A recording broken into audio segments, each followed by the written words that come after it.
जब मैंने बोला कि छोले की चटनी खाना जायज़ है ना, आपने क्या बोला कि जायज़ खाना खाइए, रिस्क हलाल करिए। तो मैंने छोले की चटनी के बारे में बात किया, मैंने ओरल की बारे में बात किया, जो ओरल टूथपेस्ट रहता, दांत घसने का काम करता, मैंने उसके बारे में बात किया। तो आपको क्यों बुरा लग रहा है?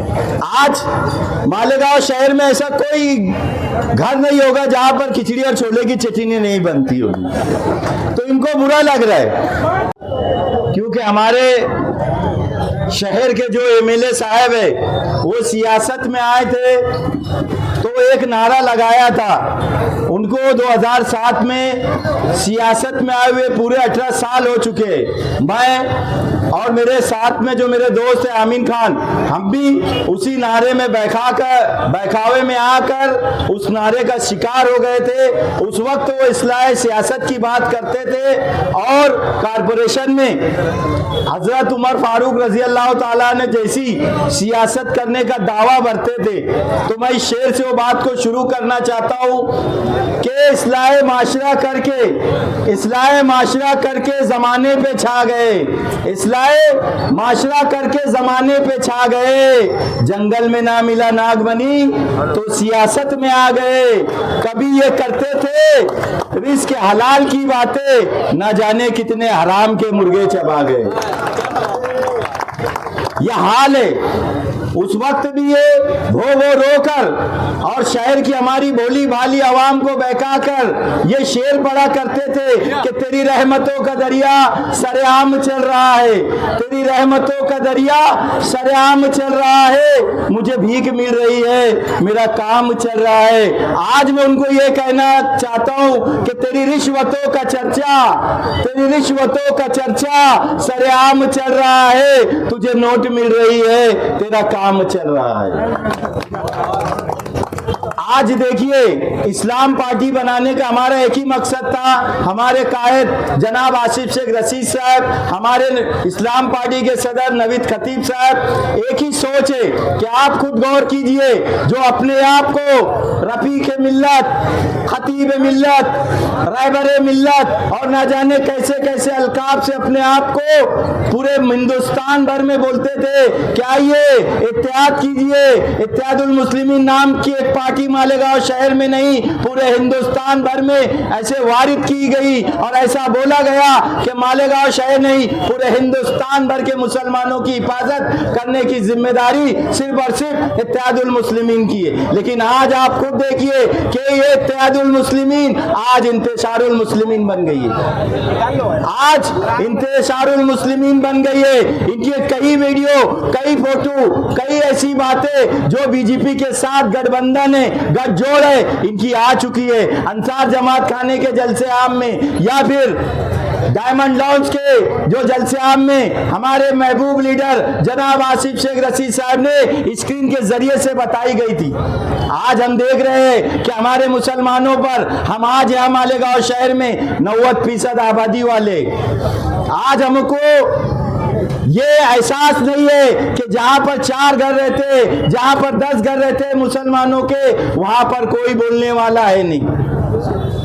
वहां पर फिरका परस्त लोग जरा सी बात पर थोड़े से बहाना बनाकर हमारे मुसलमानों को, हमारे मुसलमानों की जायदाद को, हमारे मुसलमानों के जो कारोबार है उनको तबाह करने की साजिश कर रहे हैं और अपने आप को रफीक मिल्लत, कायद सालार, रहबर मिल्लत बोलने वाले कभी झांक कर वहां पर जा नहीं रहे। इस वजह से आसिफ शेख रशीद साहब को इस्लाम पार्टी बनाना पड़ी। आप देख रहे हैं कि मालेगांव शहर में यूथ बॉडी ने जो आप लोगों के बीच में यहाँ पर ऐशान शेख, रिजवान खान साहब, आमीन खजूरवाला साहब और उनके तमाम ही जो साथ में जो पद अधिकारी है, जो ओहदेदार है, आपके बीच में यही जाहिर करने के लिए आ रहे हैं कि उठ बांध कमर क्या डरता है, उठ बांध कमर क्या डरता है, फिर देख खुदा क्या करता है। ये नौजवानों को हौसला देने के लिए हम लोगों को इनका साथ देना चाहिए। इसलिए आप लोगों को यहाँ पर मदऊ किया गया है, दावत दी गई है। ये बातें सिर्फ वैसी करते हैं अपने मतलब की, इनको दीन, अपने मतलब की हदीसें इनको अच्छी तरह से याद है। लेकिन जैसे शरीयत का पूरा 100% कानून पर ये चलने की बातें अगर इनसे करो तो ये बहाना तलाश करते। आज आसिफ शेख रशीद साहब को 11 तारीख को, जो पिछले महीने की 11 तारीख के वक्त आसिफ शेख रशीद साहब हमारे लीडर, हमारे तमाम मुकर्रिरों ने इनसे सवाल किया था कि आप ये बताइए कि आप ये दावा करते हैं कि हम शहर में इस्लाह सियासत लाएंगे, जो ओरल बोलकर एक ऑडियो पूरे मालेगांव में वायरल हुई, जिस पर मैंने एक गाना भी बनाया कि ओरल बिना चटनी कैसे बनी। अब मैंने तो किसी का नाम नहीं लिया, मैंने सिर्फ ये बोला, मेरे साथ सोशल मीडिया के जो लोग थे उन्होंने कोरस दिया, उन्होंने मेरी आवाज के साथ आवाज मिलाई कि ओरल, मैंने बोला कैसे बनी, तो उन्होंने कहा कि ओरल बिना चटनी कैसे बनी। अब मैंने तो किसी का नाम लिया क्या? एहसान भाई, मैं किसी का नाम लिया? मुझे गालियां दे रहे, कमेंट में गालियां दी जा रही है। जब मैंने बोला कि छोले की चटनी खाना जायज है ना, आपने क्या बोला कि जायज खाना खाइए, रिस्क हलाल करिए। तो मैंने छोले की चटनी के बारे में बात किया, मैंने ओरल के बारे में बात किया, जो ओरल टूथपेस्ट रहता, दांत घसने का काम करता, मैंने उसके बारे में बात किया। तो आपको क्यों बुरा लग रहा है? आज मालेगांव शहर में ऐसा कोई घर नहीं होगा जहां पर खिचड़ी और छोले की चटनी नहीं बनती होगी, तो इनको बुरा लग रहा है। ये शैतान के चेलों के चेहरों से नकाब नोचकर घर घर में पहुंचाना है, यही जिम्मेदारी का बेड़ा एहसान शेख रशीद, एहसान शेख रमजान और उनके बॉडी के तमाम युवा आप तक ये मैसेज पहुंचाने आए। ये काम की बात करेंगे, ये कहते हैं कि हमने काम किया, हमने गुरुवार वार्ड में काम किया। अरे तुमने काम क्या किया? ये असेंबली में नारा लगाते थे कि तेरा मेरा रिश्ता क्या, ला इलाहा इल्लल्लाह, लेकिन असल में इनका क्या है कि तेरा मेरा रिश्ता क्या, ला कमीशन ले ठेका, ला कमीशन ले ठेका। इनका रिश्ता सिर्फ यही है और इन्हें यही रिश्ते के तहत मालेगांव शहर ने ही यहां पर भी काम किया है। आप बताइए, गुरुवार वार्ड के तमाम ही बुजुर्ग, खास तौर से शकील भाई के जो ये हमारे पत्रकार है, हमारे रज्जाक लल्लू भाई है और तमाम ही बुजुर्ग यहाँ पर ये जानिब भी है, ये जानिब भी है। आप बताइए कि ये जो गांधीनगर है, ये जो मैं जिस रोड पर खड़ा हूँ, यहाँ से लेकर वहां तक जो रोड अभी बनी या इससे पहले बनी, ये कब से बनी?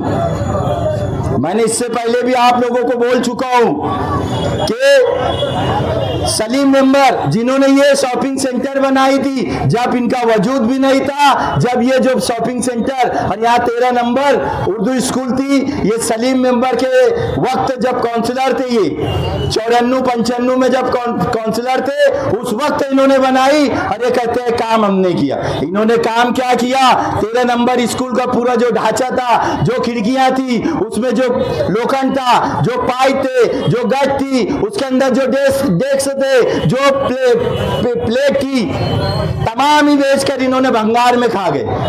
ये काम इन्होंने किया और कहते हैं कि हमने काम किया। इन्होंने काम क्या किया? इन्होंने कुछ काम नहीं किया, सिर्फ शहर भर में सिर्फ इंतशार फैलाने का काम किया और सिर्फ गीबत, झूठ, तोहमत और बहुतान तराशी का काम किया। आज बताइए, मैं आप लोगों से पूछना चाहता हूं, खास तौर से सोशल मीडिया के जरिए आप लोग पूरे शहर में ये इनसे सवाल करो कि आपने वादा किया था, आपने वादा किया था, आज आपको 18 साल हो चुके हैं और इसी गांधीनगर चौक में और यहीं पर इन्होंने स्टेज लगाकर काबे तरफ मुंह कर ये वादा किया था कि जो जम्बूर स्कूल के सामने जो मैदान है, हमारी माँ बहने वहां पर रात होने का इंतजार करे। गलत बोला अमीन मेंबर साहब?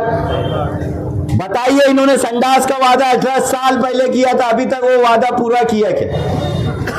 अब आप हमें दीन की बातें बताएंगे? आप खुद दीन से भटक चुके हैं आमदार साहब, आप पहले 100% शरीयत के कानून पर तो उतरिए, फिर हमें अच्छाई और बुराई की बात कीजिए। आप वो छोले की चटनी का जो मामला है, इससे पहले भी अपनी ही कारपोरेटर के साथ उसके क्या संबंध थे, ये बात भी पूरा जग जानता है, पूरा मालेगांव शहर जानता है। आप उसके बारे में क्या डिसीजन लिए? आपने जो यजीद शेख जो ओरल शेख है, उसके बारे में आपने क्या डिसीजन लिए? उसके बाद आप बताइए हमें। आप हमें दीन सिखाने की बात करते हैं, पहले आप खुद अमल कीजिए। आप हमें बताइए ना कि जानी की सजा क्या होती है। आज हमें बोल रहे हैं, आपके खुद बच्चे, आपके दोनों लड़के जो बैतुल माल को दोनों हाथों से लूट रहे हैं। हमारे दत्ता नगर के एक साबिक कारपोरेटर एजाज वजीर ने उनके बेटों के बारे में खुलेआम लिखा है कि आमदार साहब के दोनों बेटों ने कागज पर बिल निकाल दिया, वहां पर न रोड है न गटर है। ऐसे ही एक मजहबी लिबादे में होकर एक फलाई नाम का एक मलाई खा रहा है, हमारे शफीक बॉक्सर ने उनका पूरा पोस्टमार्टम किया। उन्होंने जो ये कब्रस्तान किला शॉपिंग सेंटर के पास 10 लाख की जो गडर थी, वो गडर का पूरा माल खा गए ये लोग। और जब मैं इनको बोल रहा हूं कि तुम लोग सिर्फ गुमराही फैलाने का काम कर रहे हो, क्योंकि गुमराही फैलाने का काम सिर्फ शैतान का रहता है, तुम शैतान के चेले हो, तो मुझे फतवे से डरा रहे। और तुम लोग मियां साहब इनको बोला करते थे कि ये इस्लाम माशरे में हमें आखिरत और कब्र से डराते हैं, और खुद पुलिस और सरकार से डरते, और मछली बाजार में मैक्सी उठाकर भागते। और ये हमें सिखाएंगे, हमारे लीडर को सिखाएंगे। अरे दर्द दिल के वास्ते पैदा किया इंसान को, दर्द दिल के वास्ते पैदा किया इंसान को, वरना इबादत के लिए फरिश्ते भी क्या कम थे, खिदमत के लिए इंसान को पैदा किया अल्लाह ताला ने। समाज में इज्जत दी, आपको कुर्सी भी इसलिए दी गई है, आपको 2 लाख रुपये पगार हर महीना सिर्फ इसके लिए मिलती है कि मालेगांव शहर की जो गरीब आवाम है, जो रोज कमाते रोज खाते, उनके मसाइल को हल करने के लिए आपको 2 लाख, और आपके फर्जंद आपके बेटे को 25,000 रुपए पगार सिर्फ मसाइल हल करने के लिए दी जाती है। और आप क्या कर रहे हैं? आप 2 लाख का क्या इस्तेमाल कर रहे हैं? आप खुद 2 लाख रुपए पगार हराम की खा रहे हैं, और 25,000 अपने बेटे को भी खिला रहे हैं। और हमें इंसानियत की बात करते हैं, हमें दीन की बात करते हैं। मैं आपके सामने सिर्फ इतना बोलना चाहता हूं, क्योंकि मेरे पीछे मुकर्रिर भी बहुत है, टाइम भी बहुत ज्यादा हो चुका है, कि आप ये संजीदगी से लीजिए। ये मेरी बातें संजीदगी से लेकर सिर्फ यहाँ पर बोलना और यहाँ पर भूल जाना नहीं, घर घर तक पहुंचाइए। और जो इस्लामाबाद का जो पार्सल है, उसे वापस इस्लामाबाद भेज दे, और उसको बोलिए ये गलियां ये चौवारा, ये गलियां ये चौवारा यहाँ आना ना दोबारा, ये गलियां ये चौवारा यहाँ आना ना दोबारा। जहाँ का पार्सल है वहां पर पहुंचाना है। आने वाले असेंबली इलेक्शन में शायद, आने वाले कारपोरेशन इलेक्शन में शायद जिसको भी टिकट देंगे, जो भी उम्मीदवार है, 14 उम्मीदवार हमारे इस वार्ड में है, और उनकी तरफ कोई उम्मीदवार नहीं है। ना 18 में उनके पास उम्मीदवार मिल रहा, ना 21 में उनके पास उम्मीदवार है, ना 19 में, ना 20 में। तो हमारे जो भी टिकट देंगे, मैं यहाँ से ऐलान कर रहा हूँ कि अगर साहब, मैं भी ख्वाहिशमंद हूँ, अगर साहब टिकट दे तब भी मैं साहब के साथ रहूंगा, और टिकट नहीं दिए साहब, जिसको भी टिकट देंगे मैं ईमानदारी से उसका तन मन धन से काम करूंगा। अल्लाह हाफिज।